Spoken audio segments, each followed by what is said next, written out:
ये है थार रेगिस्तान, दुनिया के सबसे गर्म रेगिस्तानों में से एक। ये इंडिया के राजस्थान में स्थित है। इधर सबसे एक्सट्रीम टेम्परेचर जो 23 मई को जाएगा वो है 47 degree Celsius. But do you know what is more concerning than this?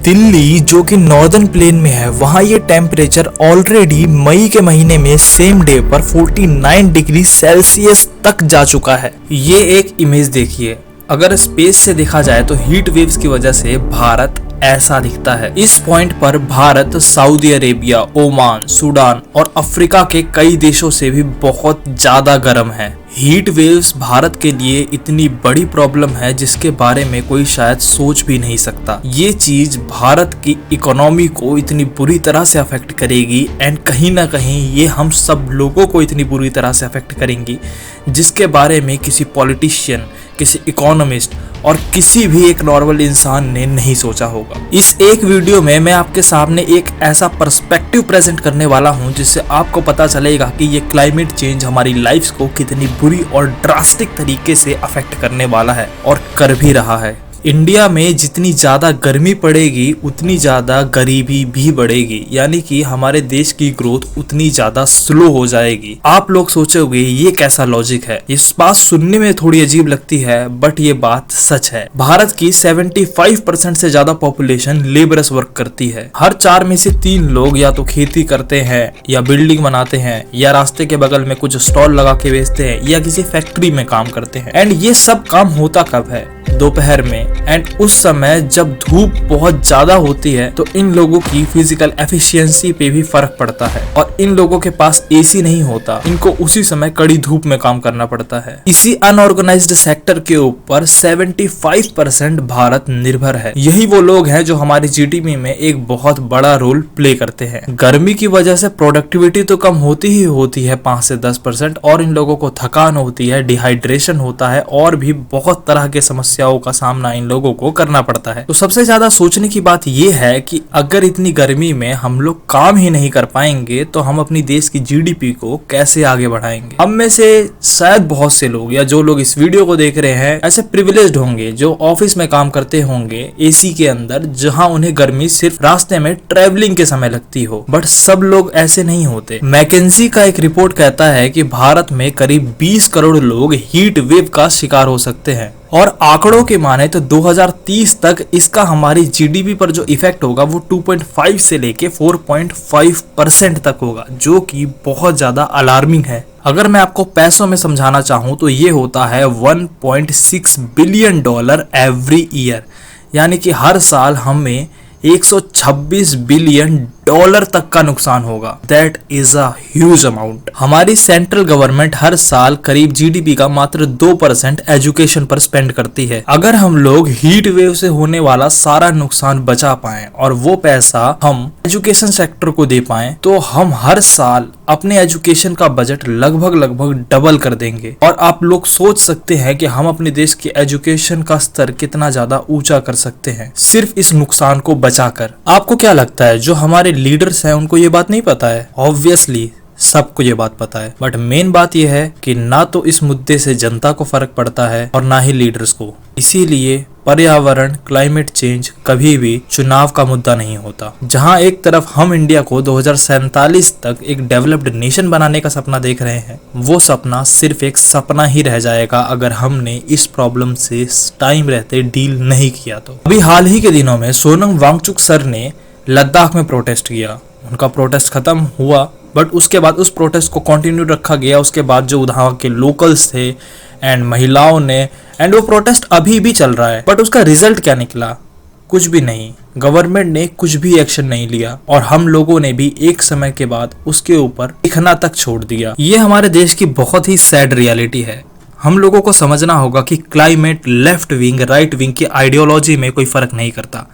Climate सबको इक्वली अफेक्ट करता है एंड फैक्ट ये है कि 2050 तक भारत क्लाइमेट चेंज से अफेक्ट होने वाले देशों में थर्ड सबसे मोस्ट अफेक्टेड कंट्रीज में से एक होगा, जिसका मतलब ये है कि जिन देशों पर क्लाइमेट चेंज का सबसे ज्यादा अफेक्ट होगा उसमें भारत का नंबर तीसरा होगा। लेकिन इससे हमें क्या फर्क पड़ता है, ज्यादा गर्मी होगी तो एसी चला देंगे, लेकिन असलियत में एसी से गर्मी कम नहीं होती, गर्मी बढ़ती है, क्योंकि एसी इलेक्ट्रिसिटी से चलता है और वो इलेक्ट्रिसिटी बनती है थर्मल पावर प्लांट से।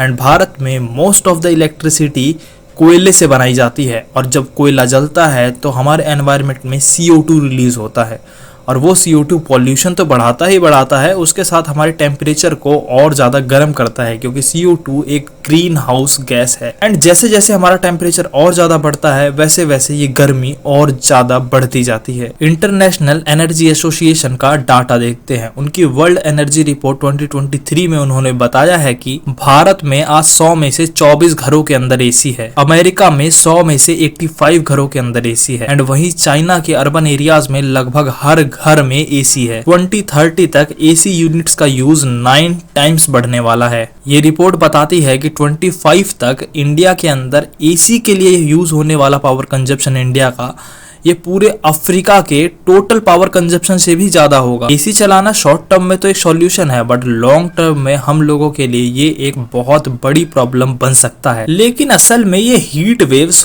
होती क्या है, लेट्स अंडरस्टैंड इट। क्या आप कभी एक ऐसी कार में बैठे हो जिसके शीशे बंद हो और वो धूप के अंदर खड़ी हुई हो, पसीने छूटने लग जाते हैं? बिल्कुल उसी सेम प्रिंसिपल के ऊपर हीट वेव भी काम करती है। हीट वेव तब फॉर्म होते हैं जब एक एरिया के अंदर हाई एटमॉस्फेरिक प्रेशर क्रिएट होता है। ऊपर के एरिया में एटमॉस्फेयर में एक हाई प्रेशर क्रिएट हो जाता है, जिस वजह से नीचे से अर्थ से निकलने वाली जितनी भी हीट होती है वो ऊपर नहीं जा पाती और वो वहीं ट्रैप हो जाती है, जिस वजह से हमारा जो भी एरिया होता है वो एक चैम्बर की तरह काम करने लग जाता है, just like a pressure cooker. इस हाई प्रेशर एरिया के अंदर ना तो ठंडी हवाएं आ पाती हैं, ना ही गर्म हवा यहाँ से बाहर जा पाती है। हीट वेव, गर्मी, सर्दी, इन सब की तरह कोई सीजन नहीं होता, ये कंडीशन है। हीट वेव तभी डिक्लेयर होता है जब टेम्परेचर एक पर्टिकुलर लिमिट से ऊपर जाए।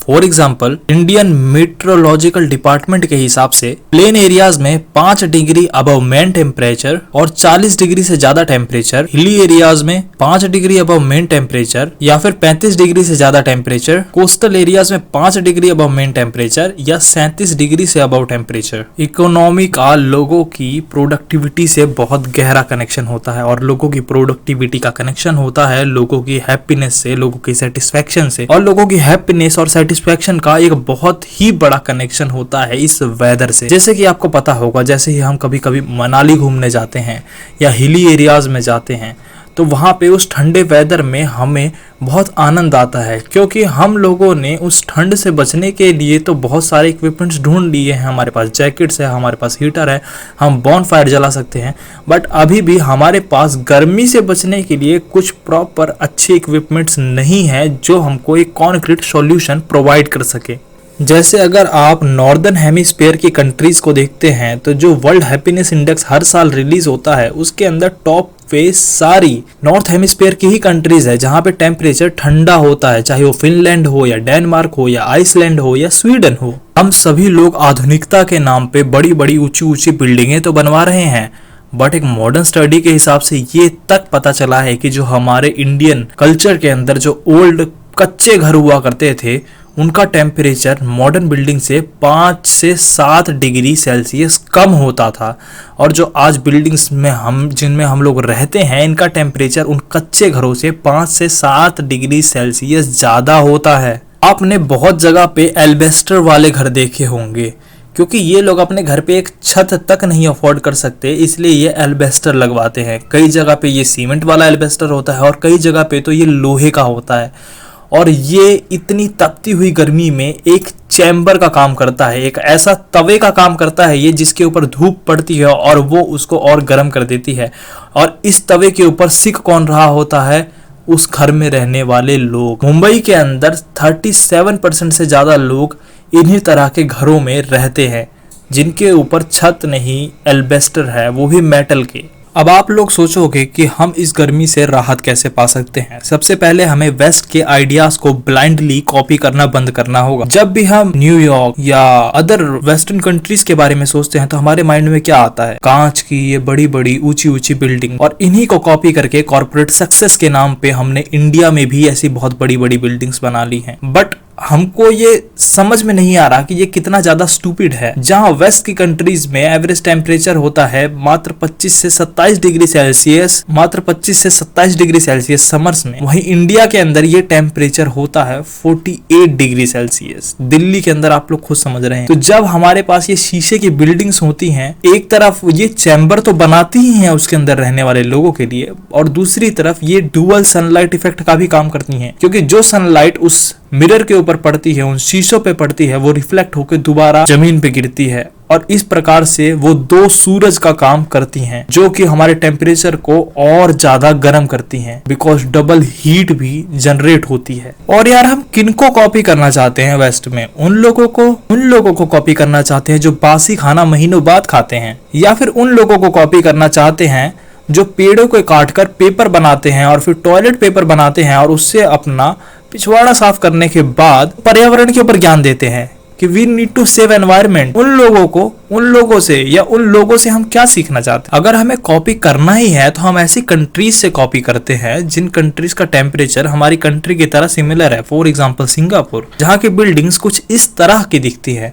वहां पे स्पेस कम होने के बावजूद वो अपनी बिल्डिंग्स के अंदर गार्डन्स बनाते हैं जिससे कि वो टेम्परेचर को मेंटेन कर सकें। 8वीं क्लास के अंदर, 6ठी क्लास में, 7वीं क्लास में, 5वीं क्लास में हमेशा साइंस की बुक में एक चैप्टर तो होता है जहाँ पे हमें ये बताया जाता है कि पेड़ों से हमें ऑक्सीजन मिलता है, बट हमें ये शायद नहीं बताया जाता कि हम उन पेड़ों को लगाकर अपने पर्यावरण को बचा सकते हैं, अपने देश को एक बेटर कंट्री बना सकते हैं। क्योंकि हर एक इंसान के स्टेप लेने से हम अपने पर्यावरण को, अपने देश को बहुत आगे ले जा सकते हैं और इस गर्मी को कंट्रोल भी कर सकते हैं। तो अगर आपको इस वीडियो को देखकर अच्छा लगा हो तो प्लीज़ इसको अपने दोस्तों के साथ शेयर करें, और वहाँ पे छोटा सा सब्सक्राइब बटन दिख रहा होगा उसको दबाएं, क्योंकि इस वीडियो को शेयर करने से एक बहुत बड़ा इम्पैक्ट पड़ता है। धन्यवाद, थैंक्स फॉर वॉचिंग।